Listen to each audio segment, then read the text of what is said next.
Hello and a very warm welcome back to the garden, and this video is all about mulching, showing you the amazing benefits it brings to a vegetable garden, and I'm going to show you what it is, how I use it and how you can apply it as well. So what is mulch? Well, it's simply something that you spread over the surface of the soil, either to enrich it or to keep down weeds or to insulate it. And it can be both organic and inorganic. So an example of organic mulch is compost, which is the one that I use the most in this garden, and also wood chip and other things like hay, straw, grass clippings and leaves. And an inorganic mulch is things like landscape fabric. So what are the main benefits of mulch? Well, firstly, it helps retain moisture in the ground, which is essential during spring and summer, and it saves you having to water as much, mainly because it adds a lot of organic matter. Also, this organic matter helps reduce surface runoff from the soil. So when it rains, rather than the water running away, it's actually going to go into the soil. Organic matter also helps provide food and nutrients for soil life to keep it nice and healthy. It also helps to reduce weeding, and it helps control the soil temperature, and also it can be a decorative thing as well. In this garden, the main mulching season is autumn into winter, and this is when I apply a 2 to 5 centimetre, so a 1 to 2 inch layer of compost over the surface of all of the raised beds.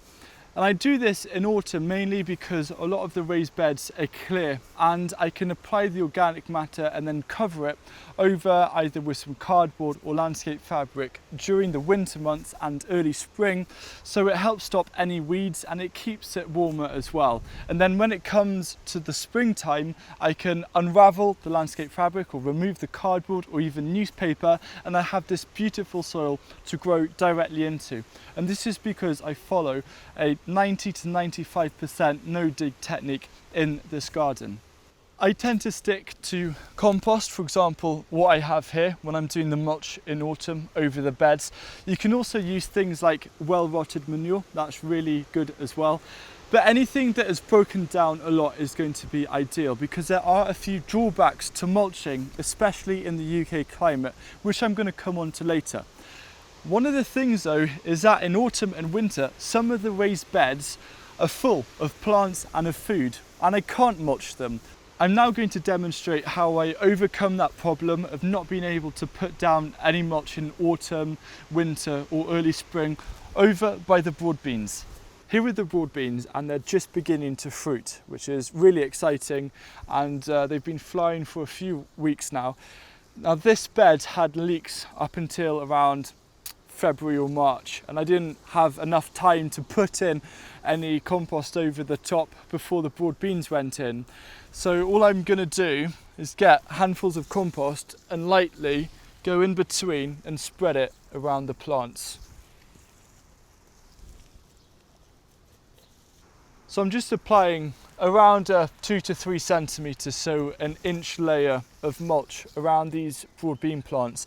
And I'm making sure that I'm using composted that is quite well broken down, because you don't want compost that has just been freshly made, because sometimes this can be a little bit too strong for the stems of plants and cause them to burn. And you can mulch your beds whenever you want during the year. There is no right or wrong, so you can mulch them in July and August as well. Just as long as they get between 2 to 5 centimetres of compost every year, no matter what time of year it is, you're going to maintain good soil health. A type of mulching that I do during spring and summer is mulching around the perennials, because something that's really important is for perennials to have breathing space down by the stems, and otherwise a lack of airflow can cause issues. Now this is a silverberry, perhaps my favourite soft fruit, and it's just finished flowering, so fruits are on the way. And the first thing that I'm going to do is clear around the stem of all of the weeds, and then you can see we've already put some compost down before, but then I'll put on a bit of cardboard and wood chip. But firstly, wearing some gloves is to clear around the stem. Okay, I'm happy with that. So I've cleared around the stem It's not perfect, but I'm pretty happy with it. And the next thing that I'm going to do is put cardboard. Now, something that you need to bear in mind if you're wanting to mulch around perennials is you don't want to mulch really close or mulch over the top of the stems here, because it can cause them to rot. So what I'm going to do is tear up bits of cardboard around the outside like this, and you can make it a couple of layers thick. It's going to really just reduce the amount of weeds that are going to come up and try and compete with the plant. And don't be afraid to use lots of cardboard as you're doing this. So I'm happy with this, and I'm going to put on a lot of wood chip. And I think here the wood chip doesn't just have the benefit of keeping down on weeds. If I use a lot of it, I think it's going to look a lot nicer. It also helps retain the moisture as well.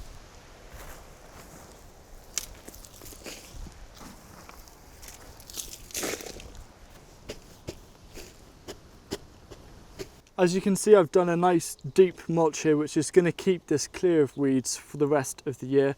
But importantly, just around the centre here, it's nice and clear, there's breathing space. And the good thing about using things like wood chip is that wood chip promotes fungal dominated soils, and that's exactly what perennials like to thrive and to stay healthy.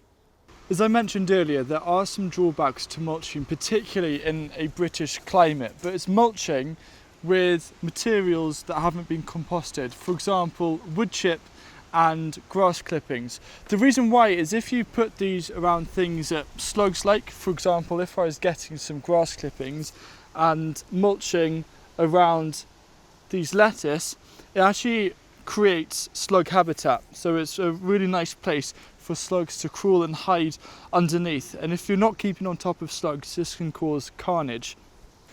To keep things simple, if you're living in an area that has slug problems, the best mulch that you can use for your annuals is by composting other organic mulches, for example, grass clippings or leaves. Let these break down and then use these as a compost, as this is going to really reduce slug issues. Now, you can use grass clippings and leaves, of course, for your perennials, but when it comes to annuals, you've just got to be that extra bit more careful. The last method of mulching that I want to cover is called temporary mulching, and this is where you put down mulch for a short period of time. And the most likely chance of doing this is if you have a night that shows that it's going to be frosty and you don't have enough fleece, for example, to protect your seedlings. Now, I know lettuce seedlings are hardy, but if you've got something that isn't hardy and there's a risk of frost, you can put down a temporary mulch, whether it's dried grass like hay or straw, or you can even use things like shredded paper. Just gently cover them. Now, I know this is a bit messy, but cover over the seedlings in the late afternoon, early evening, and then when it comes to the morning and they've all been protected from the frost, remove it to unveil the seedlings, and they'll have been kept nice and insulated. So this video was just about showing you the benefits and how I mulch the garden. It's really quite simple and very effective. And I'm just going to continue mulching these broad beans, but there are two videos that you might find interesting. The first is how to grow food without compost, so if you are out of compost, it's going to help you get by. And the second one is how to make compost. So if you haven't made compost before, check it out, it'll be very useful.